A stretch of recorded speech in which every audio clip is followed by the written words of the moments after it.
The crystal chandelier cast fractured rainbows across the marble floor of the Beacon Hill mansion as Sheikh Amara al-Zahra descended the grand staircase, her silk abaya whispering against the steps. In 3 hours, Boston's most influential philanthropists would gather in her home for the annual charity gala. But right now, something far more important demanded her attention. The household staff stood assembled in the foyer below, their uniforms pressed and faces expectant, unaware that their employer was about to discover which of them had been lying to her for months. Amara paused on the landing, studying the faces of people who had worked in her home for years. There was Mrs. Patterson, the head housekeeper whose efficiency bordered on the supernatural. James, the butler whose British accent had charmed countless dinner guests. Maria Santos, the quiet maid whose gentle manner had made her indispensable. And there, partially hidden behind her mother, stood Sophia Santos, barely 18, whose presence in the house had always been tolerated rather than welcomed by the other staff. The morning's revelation still burned in Amara's chest. She had overheard a phone conversation in Arabic, someone in her household speaking with perfect fluency about her private business dealings, her family's movements, her charitable foundation's plans. The voice had been young, female, and completely unexpected. Now she needed to know who had been listening, understanding, and potentially betraying her trust.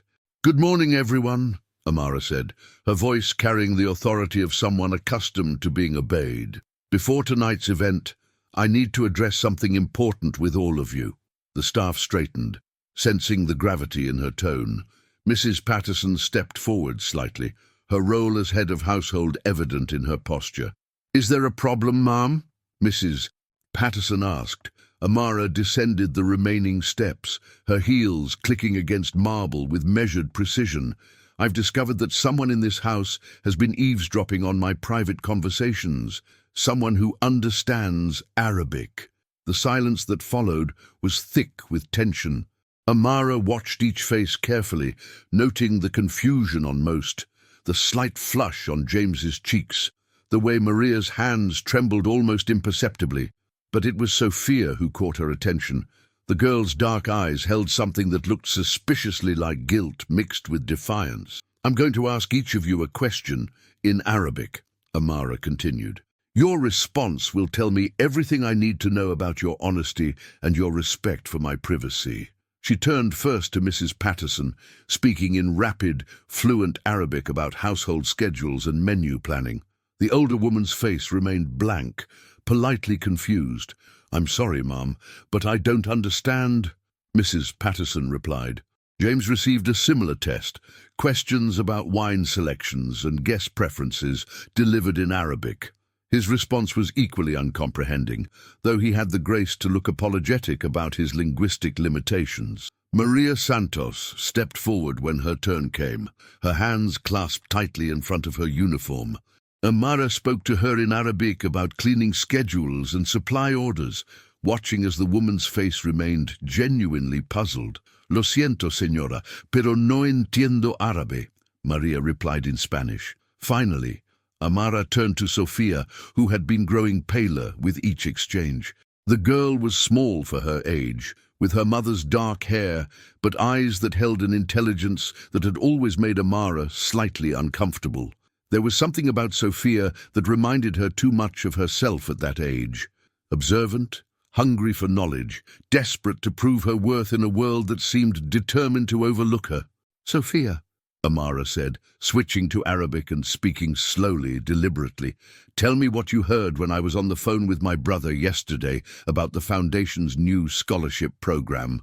The silence stretched between them like a taut wire. Sophia's mother reached for her daughter's arm, but the girl stepped forward, her chin raised with a courage that surprised everyone in the room. "You were discussing the criteria for the new scholarship program," Sophia replied in perfect, unaccented Arabic.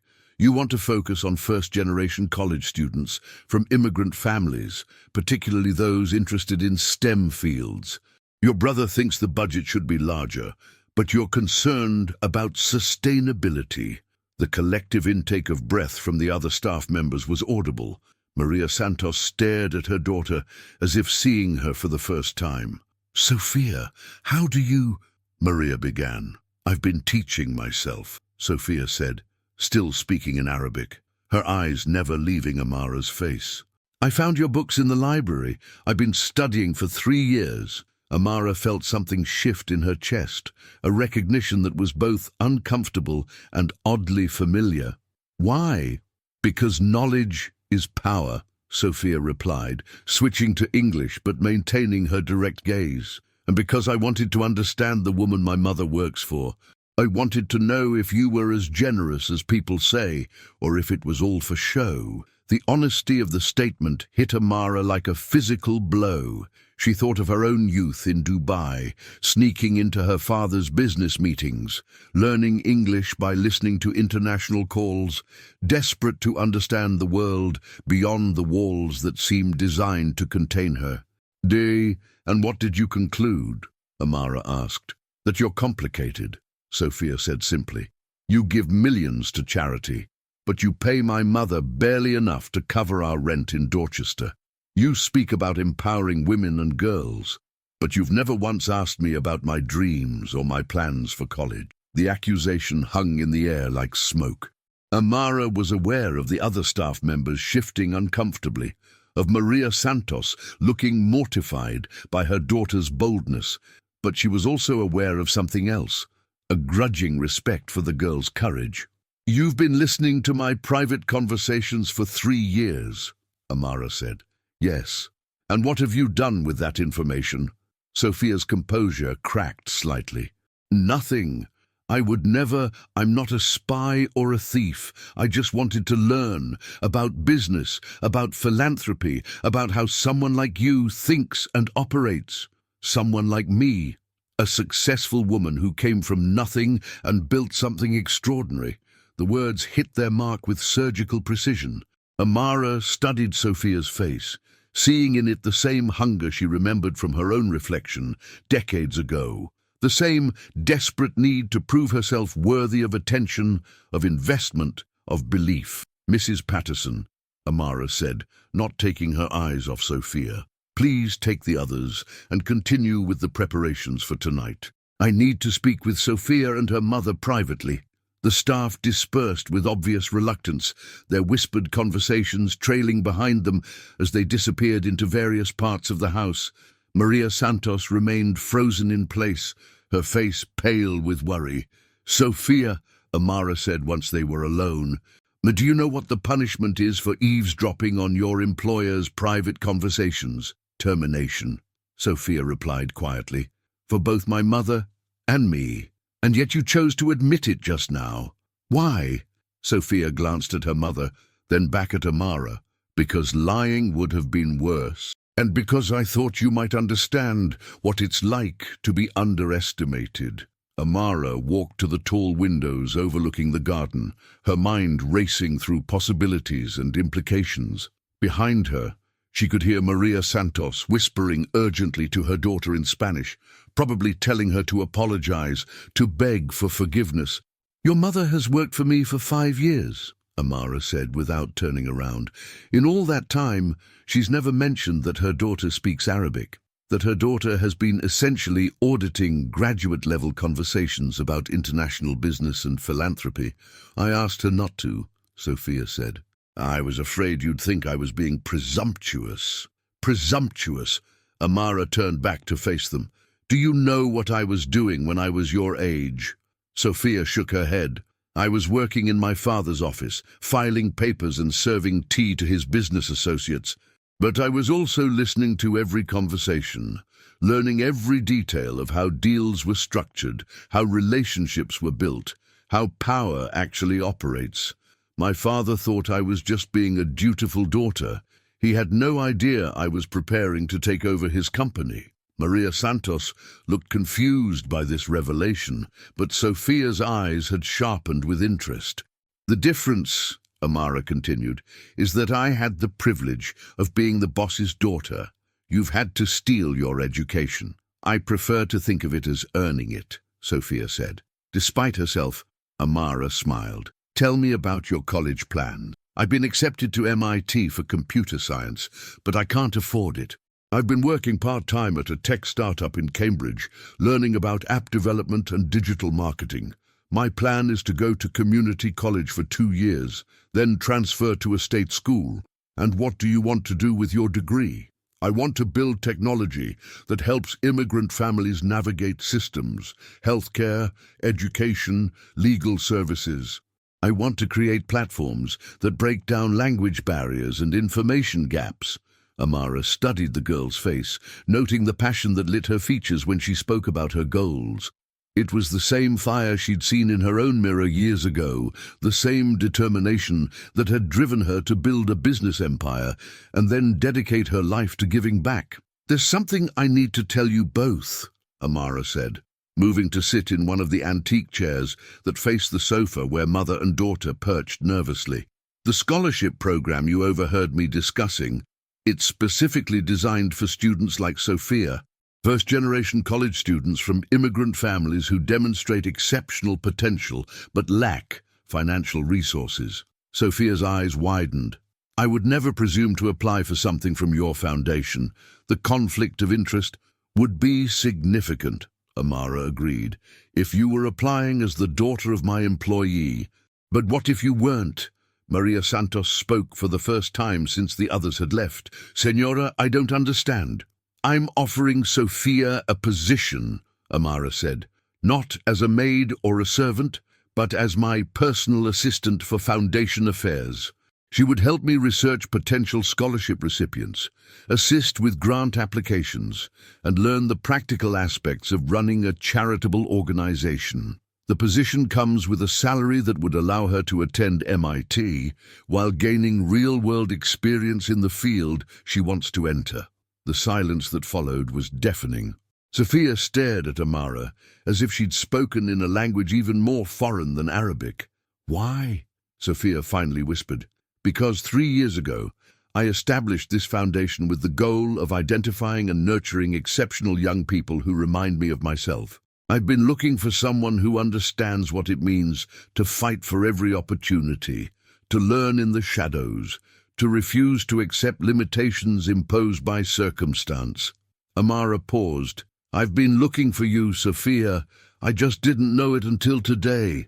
Maria Santos began to cry, quiet tears that spoke of years of worry and hope and dreams deferred for the sake of survival. Sophia reached for her mother's hand, her own eyes bright with unshed tears. "There's one condition," Amara continued. "No more eavesdropping. If you want to know something about my business or my foundation, you ask me directly. Partnership requires honesty." "Partnership?" Sophia's voice was barely audible. "I didn't build my empire by surrounding myself with people who told me what I wanted to hear. I built it by finding people who challenged me, who brought perspectives I couldn't see on my own, who shared my vision for what was possible." Amara stood, extending her hand to Sophia. "And I think you might be one of those people." Sophia stood as well, taking Amara's hand with a grip that was firm despite her obvious emotion. "I won't let you down. I know you won't. Because if you do, I'll fire you myself." The comment broke the tension, and Sophia laughed, a sound of pure joy that filled the grand foyer with something warmer than all the crystal chandeliers combined. 6 months later, Amara stood in the same foyer, but everything had changed. The house still gleamed with the same pristine elegance, but now it hummed with a different kind of energy. Sophia's presence had transformed not just the foundation's operations, but the entire household dynamic. The girl had thrown herself into her new role with the same intensity she'd once applied to secret language learning. She'd reorganized the scholarship application process, created digital platforms for applicant tracking, and personally interviewed dozens of potential recipients. Her insights had been invaluable, her dedication absolute. More importantly, she'd challenged Amara in ways the older woman hadn't expected.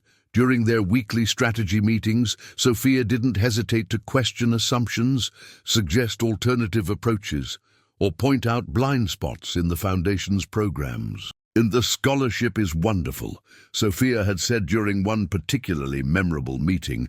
"But what about the students who don't make it to college at all?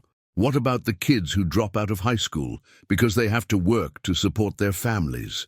The question had led to the Foundation's newest initiative, a mentorship and support program for at-risk high school students in Boston's most underserved neighborhoods. Sophia had designed the program herself, drawing on her own experience and her deep understanding of the challenges facing immigrant families. Today, they were visiting the program's first location, a community center in Roxbury, where 30 teenagers gathered twice a week for tutoring, college prep, and career guidance. Amara watched Sophia work with the students, switching effortlessly between English, Spanish, and Arabic as she helped them navigate scholarship applications and college essays. Miss Sophia called out a 15-year-old named Marcus, whose family had moved to Boston from Haiti 3 years earlier. "Well, can you help me with this essay question about overcoming challenges?" Sophia sat beside him, her manner patient and encouraging. "What's the biggest challenge you've faced since coming to Boston?" "Learning English fast enough to keep up in school," Marcus replied, "but also learning how to be American without forgetting who I am." "That's not a challenge," Sophia said gently. "Ah, that's a superpower.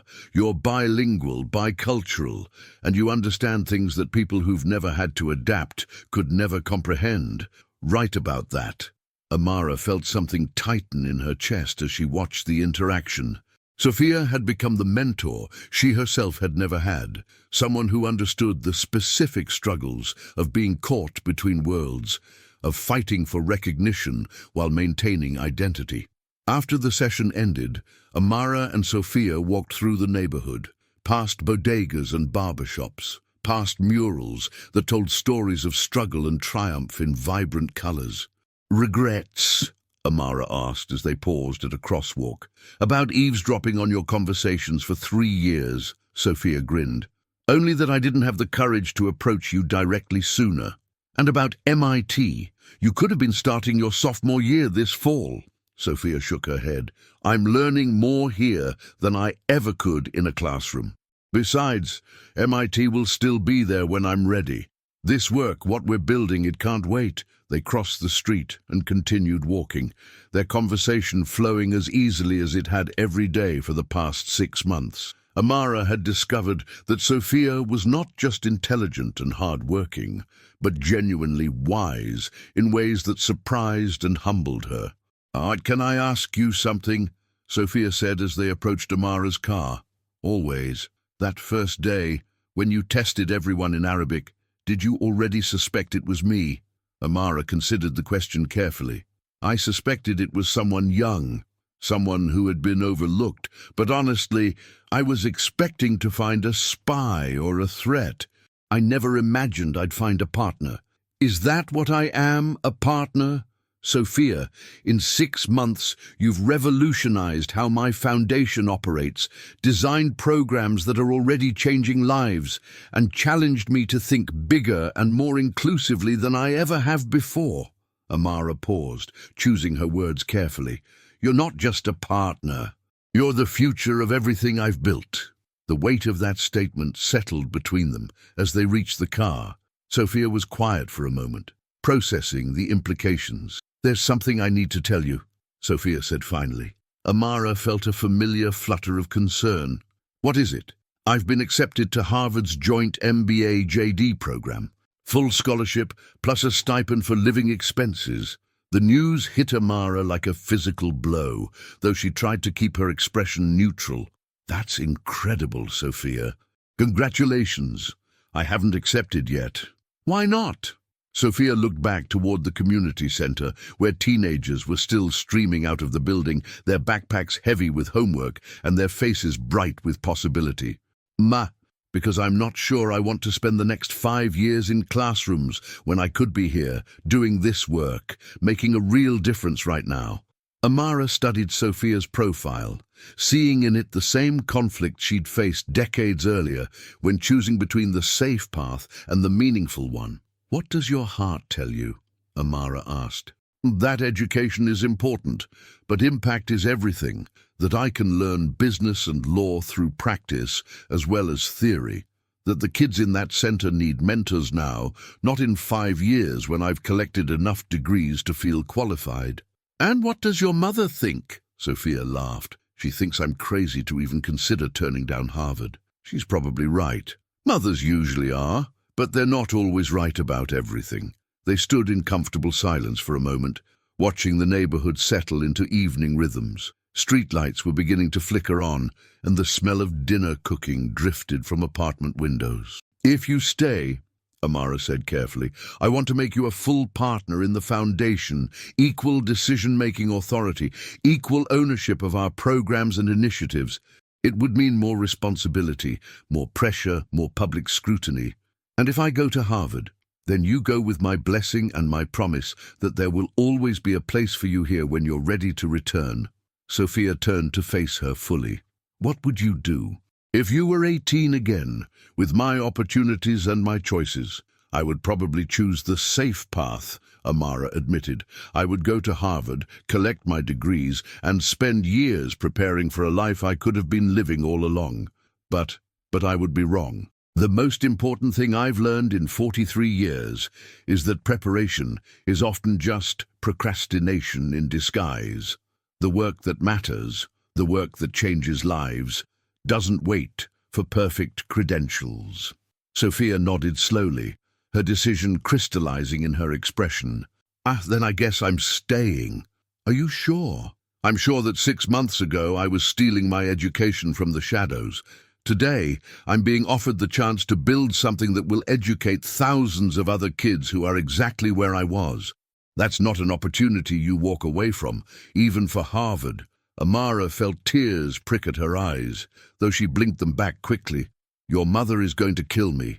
My mother is going to be proud, eventually.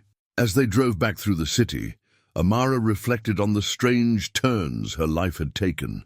A year ago, she had been a successful but somewhat isolated philanthropist, writing checks and attending galas, but maintaining careful distance from the communities she served. Today, she was part of something messier, more complicated, and infinitely more meaningful. The Foundation's work had expanded beyond anything she'd originally envisioned. They were funding scholarships, yes, but also mentorship programs, community centers, small business incubators, and advocacy initiatives. Sophia had pushed them to think systemically, to address root causes rather than just symptoms. More personally, Amara had discovered the joy of true partnership. Working with Sophia had reminded her why she'd started the foundation in the first place, not just to give back, but to create opportunities for young people who reminded her of herself. There's something else, Sophia said as they pulled into the driveway of the Beacon Hill mansion. More surprises. I've been thinking about expanding the program to other cities, Chicago, maybe, or Detroit. Places where the need is great but the resources are limited. Amara smiled, recognizing her own ambition reflected in Sophia's vision. That's a big undertaking. All the best work is. Besides, I learned from an expert that the most important projects are the ones that seem impossible at first. They sat in the car for a moment after Amara turned off the engine, both of them looking up at the house that had become so much more than either of them had expected. Sophia, Amara said quietly. Thank you. For what? For having the courage to eavesdrop on my conversations, for teaching yourself Arabic in secret, for challenging me to be better than I thought I could be. Sophia laughed, the sound warm and genuine. Thank you for not firing me when you found out. Thank you for giving me a reason not to. As they walked toward the house together, Amara thought about the conversation she'd overheard 6 months earlier, the one that had started this entire journey. At the time, she'd been angry about the invasion of privacy, concerned about security and betrayal.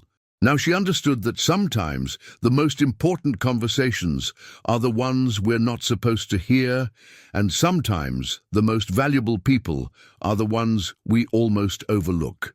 Sophia had been hiding in plain sight for years, learning and growing and preparing for an opportunity that neither of them had seen coming. Inside the house, Maria Santos was waiting in the kitchen, her face anxious with the worry that had become familiar whenever her daughter was late returning from foundation work. "How did it go today?"